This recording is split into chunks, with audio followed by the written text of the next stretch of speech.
पर उतर रहे हैं और ये 75वां यौम आज़ादी है पाकिस्तान का, जो पार्लियामान मुंतखब ऐवान से मनाया जा रहा है। और इसका आगाज़ जो है वो पार्लियामेंट हाउस से हुआ है। ये पाकिस्तान की पार्लियामानी में मुनफरिद और पहली मरतबा है कि यौम आज़ादी का बाकायदा आगाज़ जो है वो पार्लियामेंट हाउस के सब्ज़ाज़ार से हो रहा है।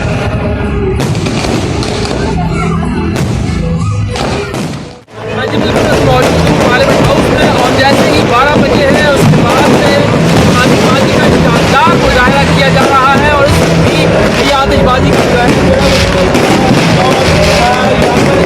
पार्लियामेंट हाउस के सब्ज़ाज़ार में ये आतिशबाजी का इंतजाम किया गया था। जैसे ही 12 बजे और तारीख अगस्त आई और पिछले की सालगिरह जैसे ही हमने उसका आगाज़ किया तो ये उसका आगाज़ शानदार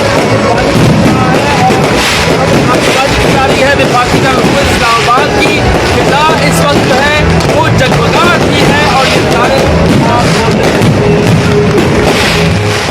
आवाम की एक बड़ी तादाद ये नज़ारा देखने आई हुई है। और कौमी असम्बली का इजलास जो है वो इस वक्त भी जारी है। स्पीकर कौमी असम्बली राजा परवेज़ अशरफ की तरफ से ये इजलास बुलाया गया था खुसूसी तौर पर और जो इजलास जारी है। और जैसे ही 12 बजे हैं तो उसके साथ ही यहाँ पर आतिशबाजी का शानदार मुजाहरा जो है वो